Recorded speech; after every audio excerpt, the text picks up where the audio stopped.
saya ya mempertanyakan kapasitas tokoh-tokoh yang ada di film tersebut, di di rekaman tersebut ya. Dan saya kok merasa sepertinya ada tendensi ya, keinginan untuk mensabotase pemilu, bukan mensabotase lah, ingin mendegradasi lah ya, pemilu ini ya, dengan narasi yang sangat tidak berdasar. Rakyat ya pasti sangat paham bahwa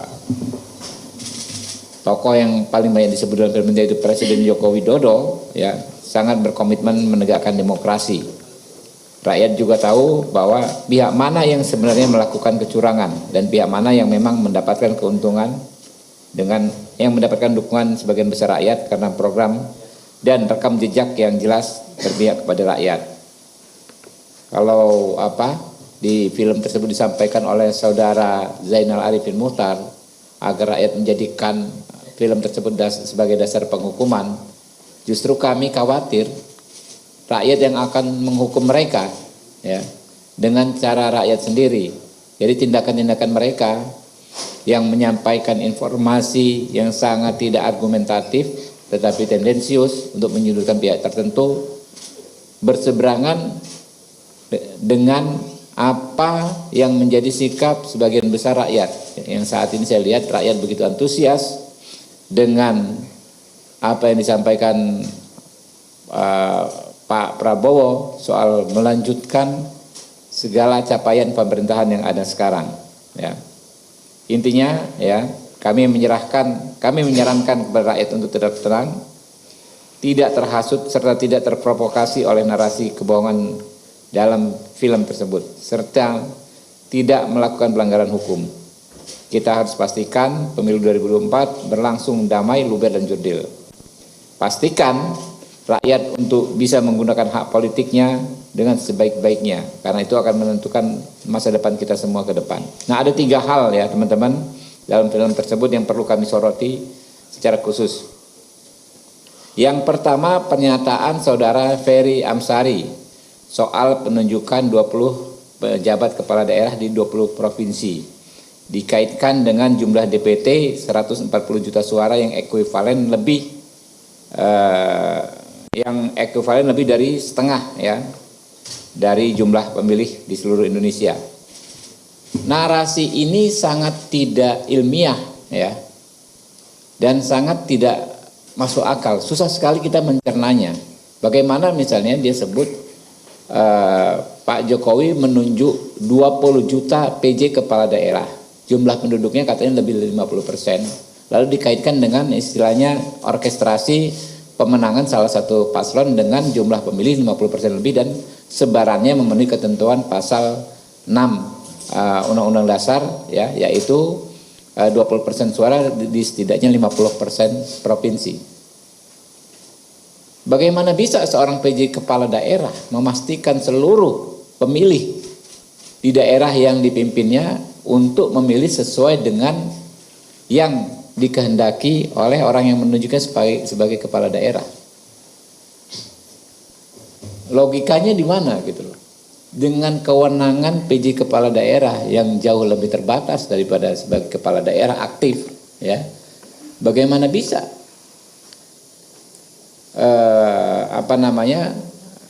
skenario yang disampaikan Ferry Amsari itu terwujud?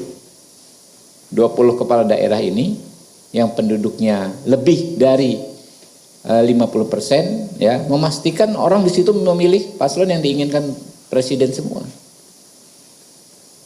Nah, itu kan berarti benar-benar narasi yang sangat spekulatif ya, yang lemah secara argumen. Makanya jauh dari kata disebut ilmiah. Saya meragukan dia ini dokter atau bukan ya.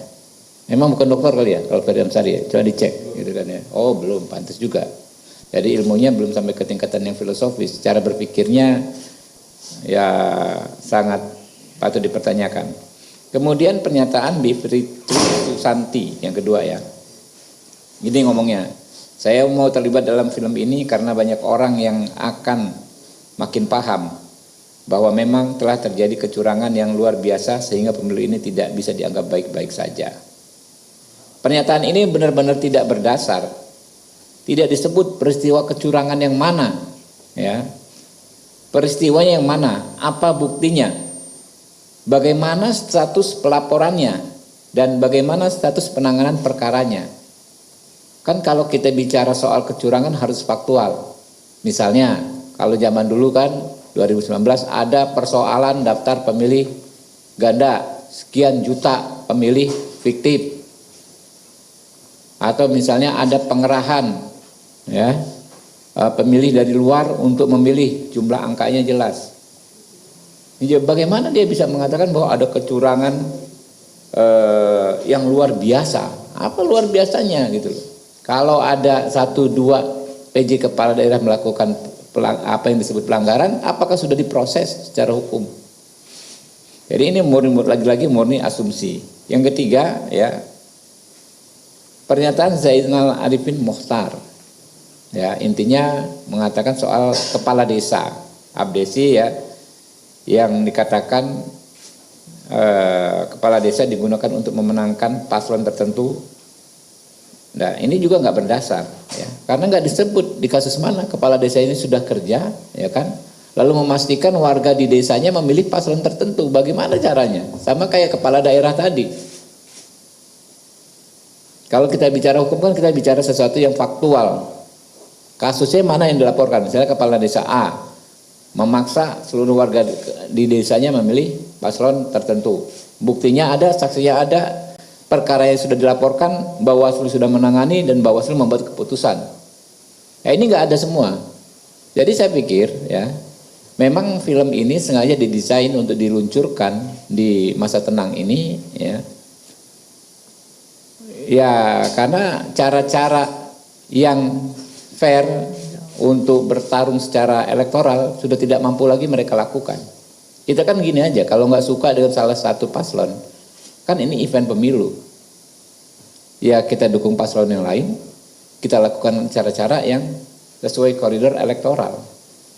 Nah ini karena mungkin elektabilitas Pak Prabowo dan Mas Gibran terus meroket, bahkan sudah tembus batas psikologis sekali putarannya itu 50% plus 1 suara, maka dilakukanlah cara-cara yang ini. Ya kami yakin ini pasti nggak laku, ya, di hati rakyat yang seperti ini. Rakyat sudah tahu, ya, apa yang harus mereka lakukan tanggal 14 Februari mendatang. Disebutkan juga mengenai ahli-ahli hukum, ya. Nah, saya ingin menambahkan satu hal saja.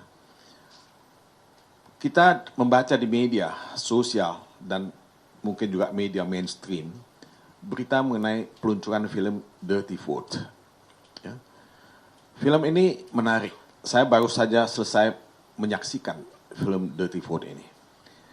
Dibuat, ya, dan ada 3, ya, ahli hukum tata negara yang sangat reputable, punya reputasi yang baik, menjelaskan mengenai kecurangan-kecurangan yang sudah terjadi menjelang pemilu legislatif, menjelang pilpres yang akan kita adakan pada tanggal 14 Februari, Rabu yang mendatang. Jadi ini film yang bagus, ya. Kalau kita membaca dan ingin mengetahui magnitude pelanggaran, ya, pemilu yang sudah terjadi dan potensial akan terjadi, ya, pada tanggal 14 nanti. Nah, ini inline, sejalan dengan pemberitaan di media. Kalau kita bicara mengenai apa yang terjadi dengan kepala desa yang melakukan pengarahan dan intimidasi, film ini menjelaskan itu. Kalau kita concern dengan misalnya politisasi bansos, film ini juga menjelaskan mengenai itu. Kalau kita concern misalnya dengan bagaimana nanti penyebaran 20% suara misalnya, ini ada kaitannya juga dengan kebijakan misalnya membuat Papua menjadi 6 provinsi. Banyak hal-hal yang positif yang kita bisa lihat dalam film ini, walaupun Anda tentu boleh tidak setuju dengan film ini. Tapi menurut saya film ini adalah pendidikan politik yang bagus. Pendidikan politik yang penting buat masyarakat, buat kita semua, untuk punya kemelekan, ya, atau literacy politik, political literacy, ya, dalam memahami dinamika politik di Indonesia.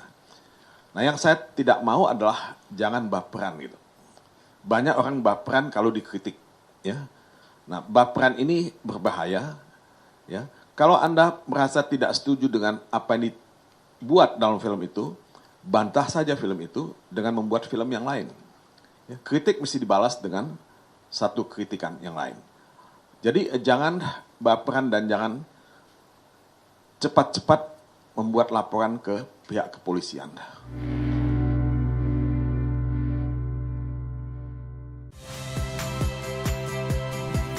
Saya Harjuno Pramendito.